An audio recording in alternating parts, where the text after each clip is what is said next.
Trop peu de temps à vivre ici pour jouer ces tragédies. Est-ce que ça vous dit quelque chose? C'est la personne qui a chanté ce morceau qui est avec nous aujourd'hui, une sorte de bad boy assagi. Maintenant, on verra pourquoi. Noti est notre invité ce soir. Nous avons le plaisir de le recevoir sur ce plateau. Bonsoir. Bonsoir, c'est un plaisir d'être ici. Merci d'être avec nous aujourd'hui. Vous êtes né le 26 décembre 1968 en Guadeloupe où vous passerez toute votre enfance. C'est à l'âge de 5 ans que vous rejoignez les autres membres de votre famille à Paris.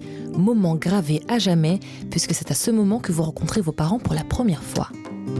Vous avez eu une scolarité plutôt chaotique, du piment sur le papier toilette, déclenchement d'alarme incendie pour ne pas aller au cours de maths, un sacré plaisantin. Vous débutez dans la musique à la fin des années 80, à travers notamment le sound system Hide Fight International, qui regroupait à l'époque des DJ et des artistes comme Tonton David. En 1995, vous collaborez avec le groupe IAM sur la chanson La 25e image, un titre qui fera partie de la bande originale du film La haine, réalisé par Mathieu Kassovitch. 1997, vous marquez les esprits avec la reprise en français de la chanson de Bob Marley intitulée Natural Mystic. Vous participez également à la bande originale du film Taxi 2 aux côtés de This Is La Peste, Fave la Rage, pour ne citer que. Des albums, vous en sortirez plusieurs, mais on retient encore et toujours le titre Elle te rend dingue, avec une version soca très appréciée ici en Guyane. Encore merci d'être avec nous, Noti, aujourd'hui. Merci beaucoup. On commence avec l'invité à parler d'un souvenir marquant de sa vie. Quel est ce souvenir? Il y en a plusieurs. On va en citer peut-être deux. La naissance de ma fille, mon premier enfant. J'en ai eu deux autres après, mais le premier, c'est toujours un événement marquant. Et jouer devant 150 000 personnes, place de la République à Paris. Et c'était à quelle occasion, ça? C'était pour la fête de la musique et c'était avec Lenny Kravitz. Oui. C'est la première fois que vous collaboriez, bon, en tout cas sur scène, avec... Qu'est-ce que ça fait? Oh, c'était énorme, c'était énorme. Le fait d'avoir surtout 150 000 personnes devant soi, c'était assez inédit pour moi. Donc j'ai savouré le moment le plus possible, quoi. La naissance de votre fille, est-ce que c'est plus important ou moins important que ça? J'ai du mal à essayer de faire ce genre... En général, j'essaie de ne pas faire ce genre de comparaison.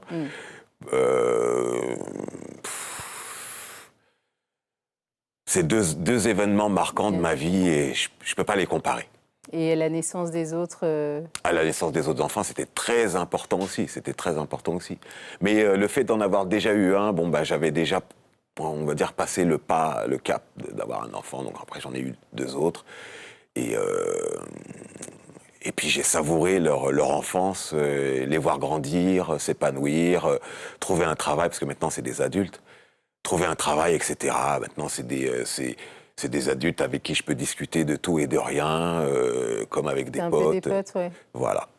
Trop peu de temps est un morceau qui a beaucoup marqué les esprits. S'il y a certaines personnes qui n'ont pas suivi le reste de votre carrière, au moins ça a marqué vraiment tout le monde. Ça venait d'où alors, cette chanson? C'est une chanson qui m'a été inspirée d'une chanson des années 70, il me semble, qui s'appelait Get Your Love in Time. J'ai honte parce que je me souviens plus exactement du nom de l'interprète. C'est Marilyn McCoo et Billy Davis. Voilà, c'est un duo donc. Et donc la mélodie du refrain, moi, m'a charmé. Donc j'ai essayé de faire une mélodie. Je ne l'ai pas repris exactement pareil. Je l'ai adapté, on va dire. C'est une adaptation. Mais trop peu de temps à vivre ici pour jouer cette tragédie. Ça sent un peu le vécu. Alors c'est une chanson de séparation bienveillante, on va dire. C'est ça. Où j'essaye de dire à la personne que ça sert à rien de se prendre la tête. En gros, si on se sépare, autant qu'on se sépare en bons termes pour partir d'un pied, on va dire, positif. Et les chansons à réadapter comme ça en français, on fait du mot à mot non. Il y a une façon particulière de faire. On essaie d'y mettre notre sauce, on raconte ce qu'on vit, on essaie d'y mettre notre personne, en fait, de raconter notre histoire, et voilà. Et Noti, ça vient d'où alors? Alors Noti, c'est un surnom qu'on me donnait quand j'allais en Angleterre. Je fréquentais un magasin qui s'appelait Caverne, où il y avait pas mal de disques de ska, parce que j'étais un fan de ska à l'époque. Et les Anglais me voyaient débarquer, je devais avoir 15-16 ans, ils me voyaient débarquer régulièrement comme ça, et ils me trouvaient marrant et ils m'ont appelé Nutty. Les fans de ska, là-bas, on les appelait les Nutty Boys. Nutty par rapport aux noisettes? Non, par rapport à la folie. La folie. Voilà, Nutty, Nuts, par rapport à Nuts. completely nuts, c'est-à-dire complètement Ah, d'accord. Et je pense que c'est ce qu'ils pensaient de moi à l'époque. Voilà, c'est pour ça qu'ils m'ont baptisé comme ça. J'étais un peu foufou. Hein, mais vous l'êtes toujours ou ça a changé entre-temps? 50 ballets quand même, on s'assagit. Vous vous identifiez à l'époque aux Jamaïcains que vous fréquentiez en Grande-Bretagne ou pas, un peu? Ouais, je m'identifiais à la musique jamaïcaine. Des ultramarins aussi, pour oui, d'autres... Oui, bien sûr. Oui. Bah, pour moi, le reggae, c'est une musique antillaise comme une autre. Hein. Sauf qu'elle est peut-être un petit peu plus connue que les autres. Mais la Jamaïque, c'est les Antilles. Hein. Donc il y a une proximité déjà, culturelle. C'est ça. Et puis... peut-être la barrière juste de la langue. Ouais, voilà, il y a juste la barrière de la langue. L'anglais. Mais le yardi, c'est pas... Le yardi qui est en fait le patois jamaïcain, l'équivalent du créole, c'est pas très compliqué. Donc moi, étant vraiment fan de cette musique, j'ai appris assez rapidement à manier cette langue. Et il y a des similitudes entre ces cultures jamaïcaines et ultramarines ici? Oui, on a été colonisés par les mêmes personnes, hein, je pense. Oui, les Britanniques, les francophones, les Français, les Portugais, mais les sur Espagnols. La culture, je veux dire, sur la culture, la façon d'être, la façon de réagir à la vie en règle générale. Oui, parce qu'on est sous le soleil. Malgré que la Guyane soit un coin continental des Antilles, la mentalité antillaise est quand même présente. Et c'est un peu la même mentalité qu'on retrouve partout aux Antilles, Jamaïque compris, quoi. Oui. Donc, il y a des grosses similitudes dans la nourriture, dans la façon d'envisager la musique, faire de la musique vraiment un mode de vie. Alors ça peut être le zouk, ça peut être le reggae, ça peut être la soca, ça peut être... Mais vraiment, c'est des musiques qui sont très ancrées dans leur territoire. Vous savez dire pourquoi aujourd'hui vous avez choisi le reggae, vous, personnellement? Je ne sais pas si c'est pas le reggae qui m'a choisi, hein, en fait. Hein. De quelle manière? J'écoutais beaucoup de musique quand j'étais plus jeune, et le reggae me parlait vraiment. Le reggae me parlait vraiment. Donc j'ai pas l'impression de l'avoir choisi, j'ai l'impression de... J'étais attiré par cette musique, en fait. Il y avait quelque chose de viscéral, presque. Mais vous, ce que vous faites, j'ai l'impression que c'est un parfait mélange entre la chanson française et le reggae, justement. Alors, on me dit souvent ça, mais je pense pas du tout chanson française quand j'écris. Non. Je pense surtout écriture, tout simplement, au sens large du terme. Et, très mélodieux. Oui. On entend peut-être les beats de la chanson jamaïcaine, mais sur le phrasé, sur le français, sur l'écriture, on sent de la recherche. Oui, j'essaie d'écrire un peu correctement et puis surtout d'être fidèle à ce que je ressens et d'essayer de le retranscrire d'une manière la plus fidèle possible, quoi. Justement, on va parler de livres. Et pour écrire, il faut lire beaucoup. Oui, et vous en avez lu des bouquins? Ouais, j'ai lu quelques bouquins, ouais. Et alors, lequel vous choisissez de partager avec nous dans l'émission? On peut parler de Nation Nègre et Culture de Cheikh Anta Diop, qui est pour moi un bouquin fondateur. C'est un bouquin qui remet les choses en place, qui remet les choses à leur place, parce que la réputation du nègre paresseux, qui a jamais rien fait, qui n'a jamais rien créé, désolé, mais nous sommes à la base de la civilisation d'une manière générale. Et ce livre l'explique très bien. Donc une histoire inconnue qu'on ne... Bon, voilà, qu'on n'apprend jamais, on n'en parle jamais. Par exemple, la négritude des Égyptiens. Et plein de choses, tout ce que l'Égypte a créé. Donc, quand on dit que les Noirs n'ont rien créé, du coup, quand on sait ça, ça remet un peu les choses à leur place. Et voilà, moi, c'est un bouquin que j'ai lu à 20 ans. Donc, ça m'a vraiment ouvert l'esprit et voilà, ça a remis. Est-ce que c'était nécessaire pour vous, à un moment donné, de vous dire que la culture à laquelle vous appartenez a une valeur? Oui, parce qu'elle est dénigrée, très souvent. Elle est très souvent dénigrée. On appelle ça souvent une sous-culture. Donc, il faut remettre les choses à leur place. C'est des cultures qui ont des racines très, très profondes, qui remontent jusqu'à l'esclavage. Et il faut le savoir pour l'appréhender. Comme on dit, il faut savoir d'où on vient pour savoir où on va.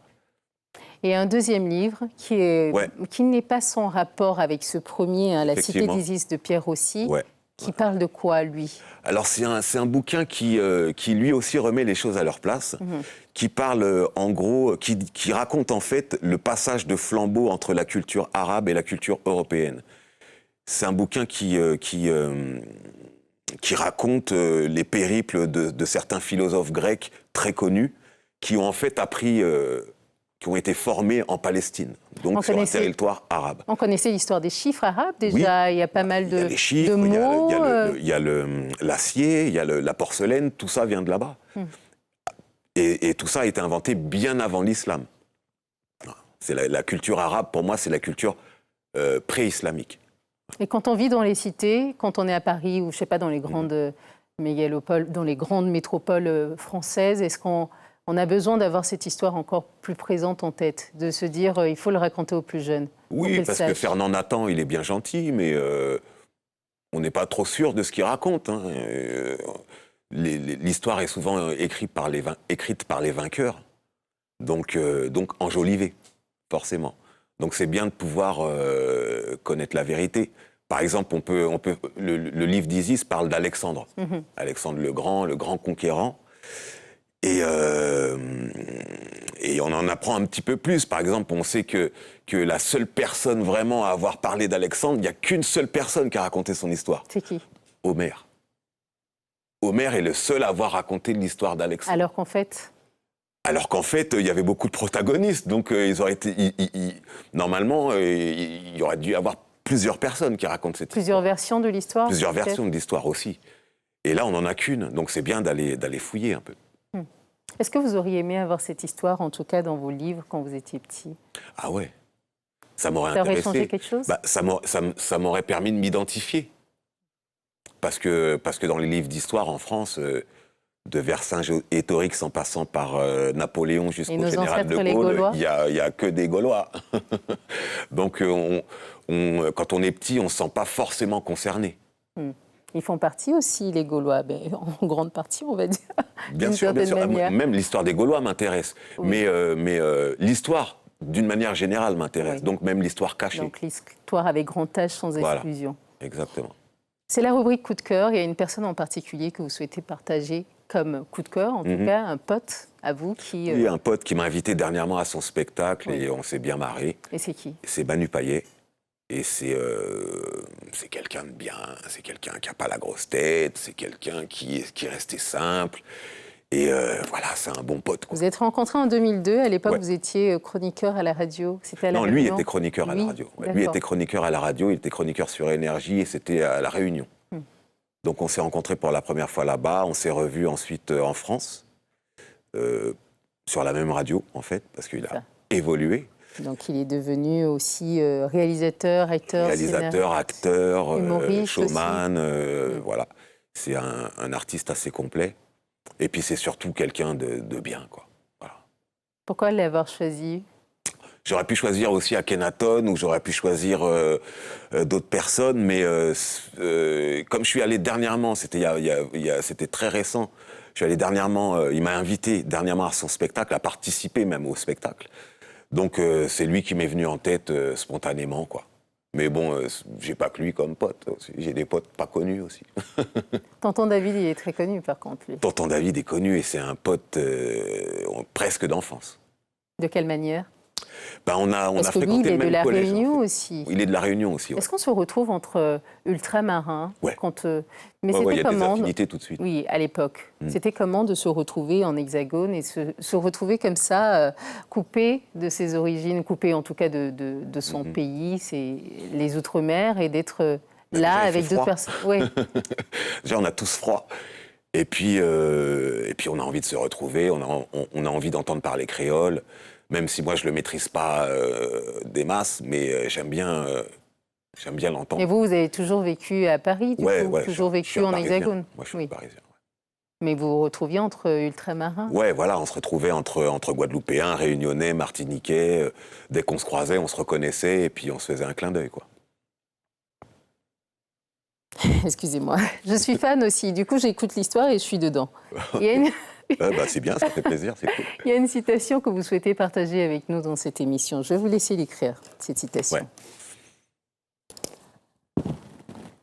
Tenez. mince. Donc une sorte de leitmotiv, une sorte... voilà, juste voilà, là. C'est ce que j'ai dit à mon fils. De quoi? Cette Là, citation? cette citation. Oui. Ça parle de quoi, cette citation? Je la cite? Oui, je la dis. allez-y. C'est Va, vie et deviens. En fait, c'est le film d'un film. Va, vie et deviens. C'est ce que j'ai dit à mon fils. Oui. Quand il est parti de la maison. C'est le titre d'un film. C'est le titre d'un film de quelqu'un qui va, qui vit et qui devient. Et vous, vous vouliez devenir quoi? Vivre de votre musique, c'est ça? Ouais, à la base? ça c'est arrivé sur le tard. À la base, j'étais pas, je me sentais pas spécialement destiné à la musique, en fait. Oui. C'est venu petit à petit, grâce aux amis, grâce à la musique en elle-même. Et après, oui, mon but, c'était vraiment juste de vivre de ma musique, de pouvoir faire la musique que j'aime et d'en vivre, ce qui est un luxe absolu pour moi. À quel moment c'est venu? C'est venu tout doucement. Je faisais une émission de radio, en fait, où j'avais donc l'occasion de passer les disques que j'aimais.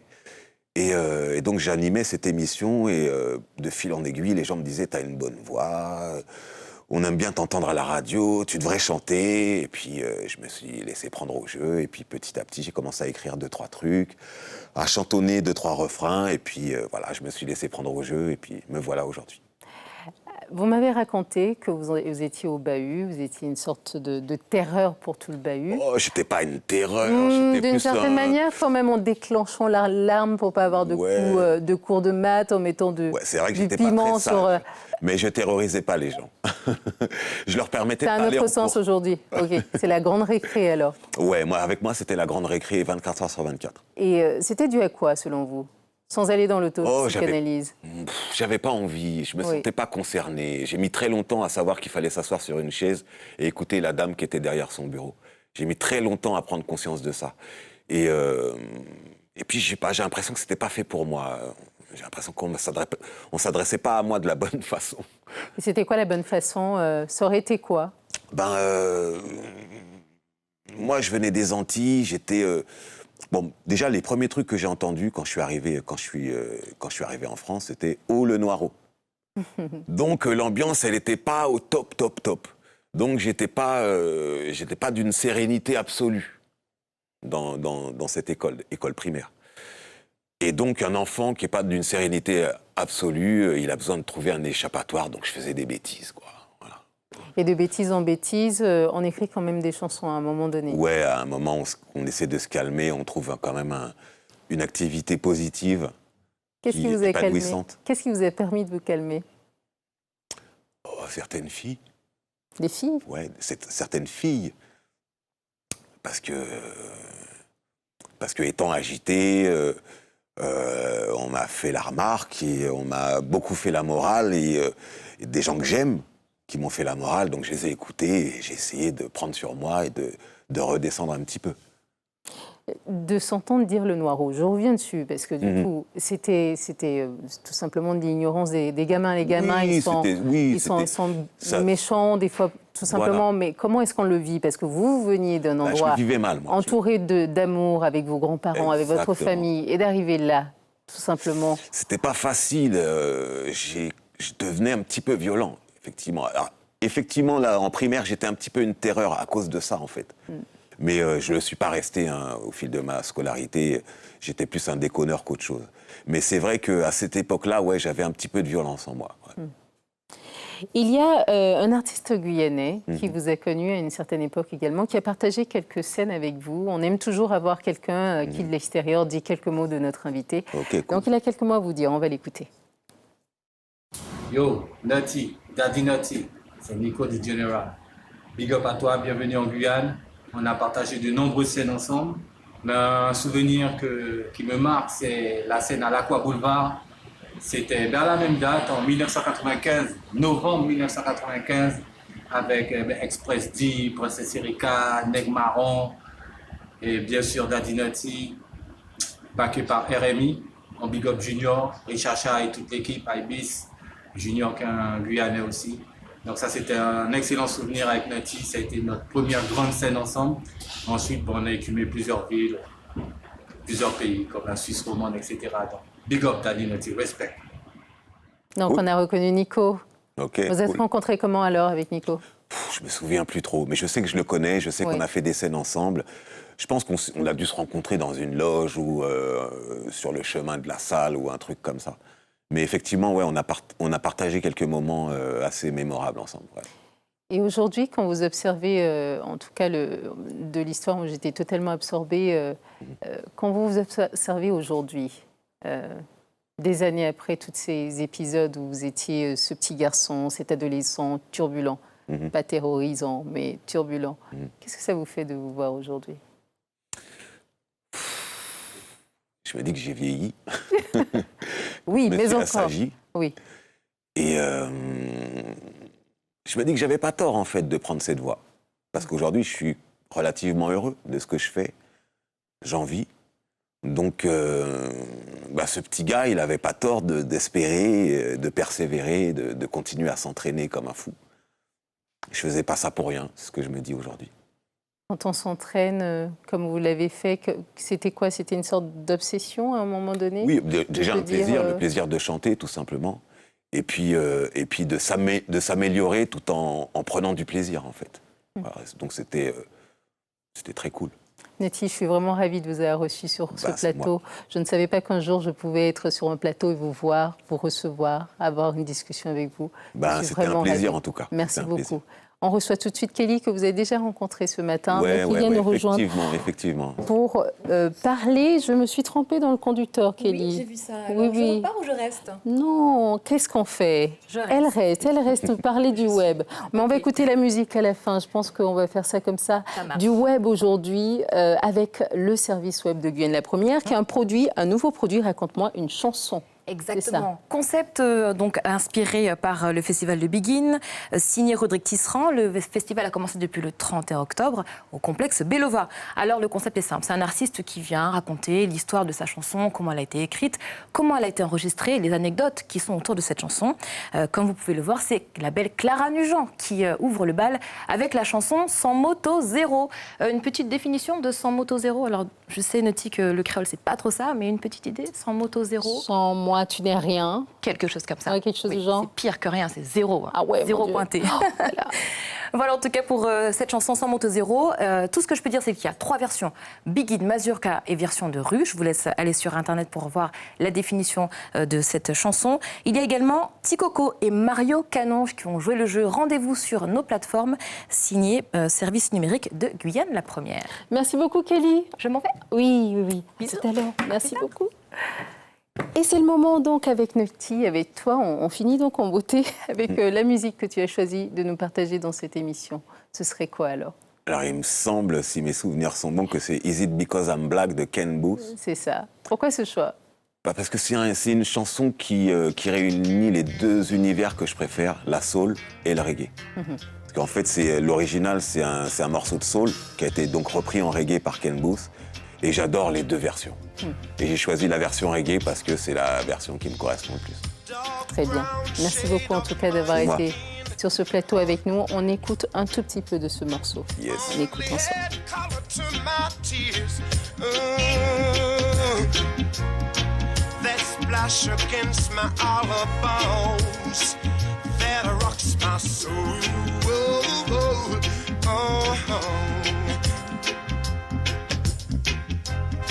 Looking back over my past dreams that I once knew, wondering why my dreams never came true. Somebody tell me, what can I do? Et bien voilà, nous voici arrivés à la fin de cette émission. Ce soir, nous recevions sur ce plateau Nati qui nous a fait le grand plaisir d'être avec nous ce soir.